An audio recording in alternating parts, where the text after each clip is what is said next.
Meet Sharif El-Mekki, an unabashed black radical, shown here with none other than Angela Davis, who carries on the tradition of tickling money out of the wallets of rich white liberals.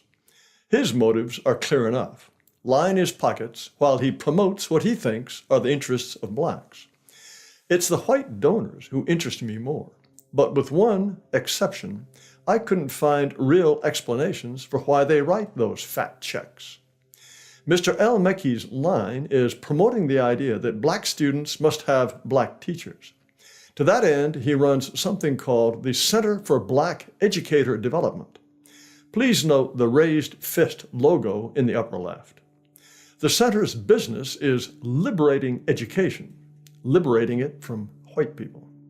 Students need mirror images of themselves leading classrooms, but black students just get windows. They don't see teachers who reflect their identities and experiences. Mr. El-Mekki has written a report called Respecting Educator Activists of Color, the Anti-Racist Guide to Teacher Retention. It defines education activism as liberating education from the racism inherent in America's institutions, including our schools. For black teachers, every lesson plan is a political document and every classroom interaction a political statement. That may not leave much time for math or reading, but every lesson must be liberation because schools have historically not offered refuge from racist ideologies that sanctioned the murders of George Floyd, Ahmaud Arbery, Breonna Taylor, and countless other black and brown people, and have served as incubators of these cruel and violent forces. Here is one of the center's favorite claims. Black students who have just one black teacher in K through 3 are 13% more likely to graduate from high school and 19% more likely to go to college. If they have 2, they are 32% more likely to go to college. The center provides no citation for this claim, but black students should be taught only by black teachers. And indeed, here's a photo on the center's site from the good old days of segregation. The caption explains that these wonderful teachers were summarily dismissed, phased out, and left out when schools integrated. As he explained in a Q&A with Sharif El-Mekki, Caroline LeCount, who was a teacher and principal in Philadelphia when schools were forced to desegregate, said colored children should be taught by their own. That was true then, and it's true now. This is a photo of the center's staff. It practices what it preaches. You can help the center by buying clothes that say, "We need more black teachers," or that sport the center's Black Power logo. Only $25 to $45.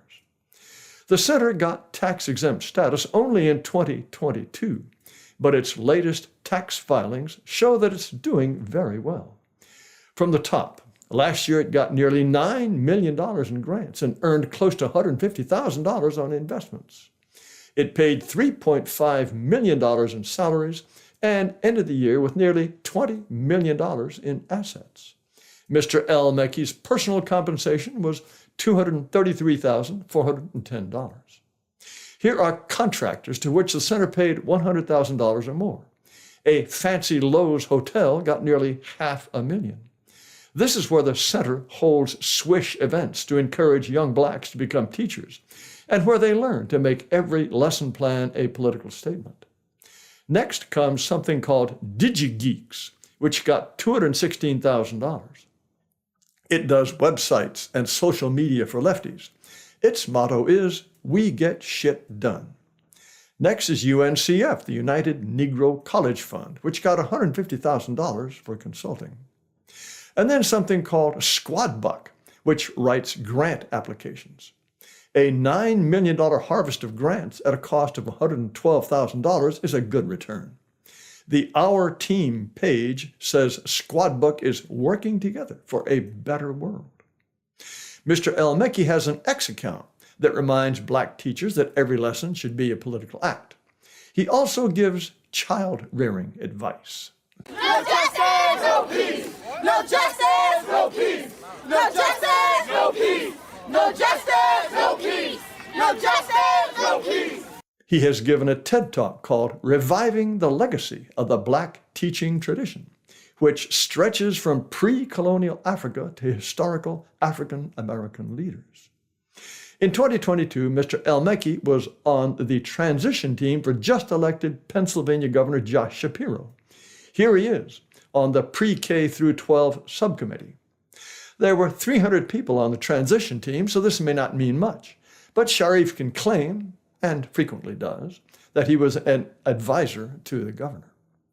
Mr. El-Mekki was raised radical. You can read all about his mother at the site for the Philly Muslim Freedom Fund, whose mission is uplifting Muslims oppressed by the carceral state.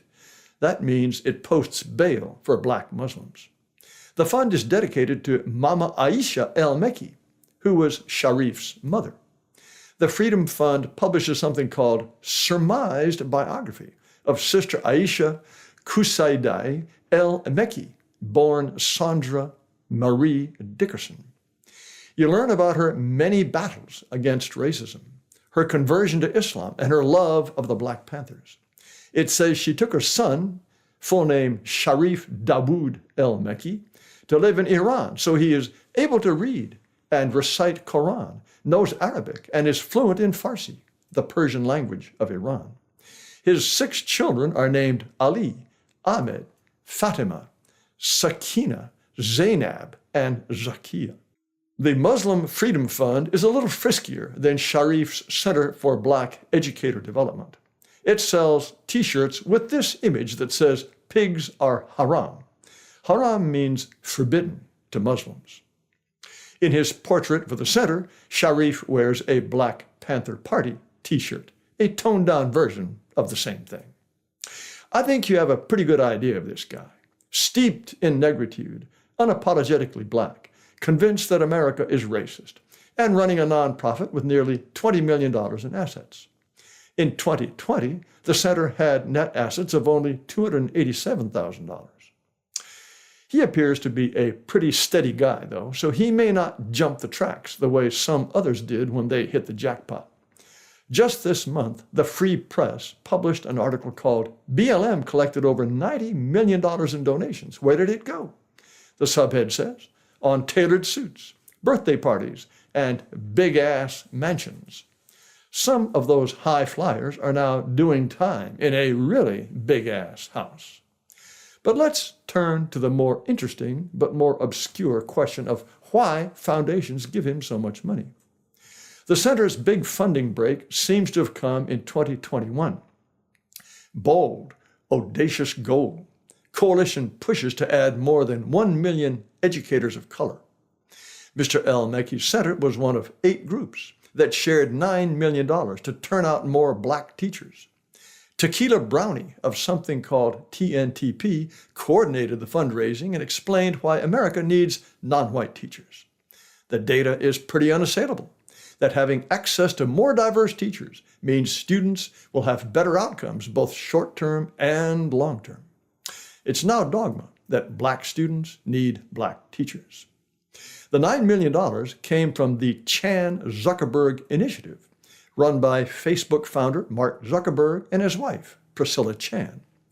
It claims to be devoted exclusively to science, but it notes on its diversity page that science is rife with systemic disparities, inequities, and injustice. So we need more black teachers. Here's a request for grant applications from biomedical researchers with a record of promoting diversity, equity, and inclusion in their scientific field. In 2022, Mark and Priscilla spent more than $28 million on that. In fiscal year 2021, the center got money from Mackenzie Scott, Jeff Bezos' ex-wife, thought to be the 3rd richest woman in the world. She gave away $3.8 billion to 465 nonprofits. In a post about her giving that year, she talked a lot about equity, the underrepresented, and recited the dogma. Students of all ethnicities achieve better learning outcomes at schools that are racially diverse. Mr. El-Mekki really hit the big time with the Laura and Gary Lauder Family Fund. Here are Laura and Gary themselves to tell you that their fund invests in visionary leaders and projects that have the potential to create lasting impact. The Center for Black Educator Development is one of its signature initiatives. Their daughter, Eliana Lauder, explains why the foundation gave Sharif a bunch of money in 2021. It really struck us as a Jewish family with ancestors who survived the Holocaust.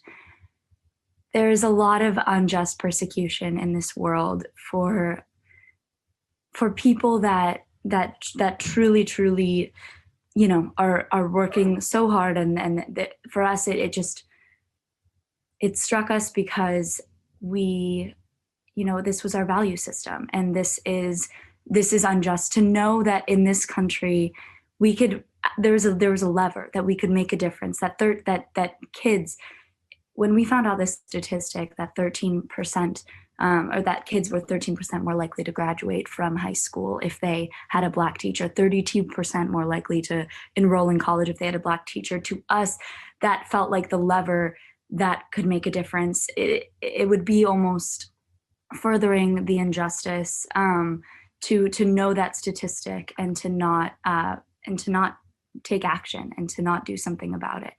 There's the dogma again. Black people have to have Black teachers. Maybe they do. I suppose Hispanics and Arabs and Asians need their own teachers. This is the logic of segregation. Mr. El-Mekki clearly wants it, but he probably didn't say so to Laura and Gary and Eliana Lauder. Real segregation means separate communities, institutions, and even countries. But do white people ever get to go their own way? No. We have to stick around and pay the bills for non-whites to build their own exclusive communities and institutions, and who reserve the right fully to take part in our institutions and even run them. There is an enormous machine that pours money into countless groups that work explicitly and openly for non-whites. The focus can be education, immigrant rights, refugee resettlement, so-called police reform, poverty and health initiatives, diversity, you name it. They all more or less openly blame racism, that is to say, us, for the problems they claim to be solving. There are thousands, many thousands, of Sharif El-Mekkis. But who speaks for us? How many activists or organizations think of whites as anything other than oppressors and as sheep to be sheared? And we're still the majority. It'll get worse as we decline as a percentage of the population. We need to take the El-Mekkis at their word. If they can brandish their fists and demand Black teachers, Black communities, Black everything, we should demand the same for whites. We can't go on being the milk cows for everyone else. We need to recognize this isn't our country anymore and build a new one that will be ours. Thank you for watching. Please subscribe to this video channel. You might even give this video a thumbs up. I invite you to visit amren.com, amren.com. You'll find a lot of things I think will interest you. Again, thank you for watching.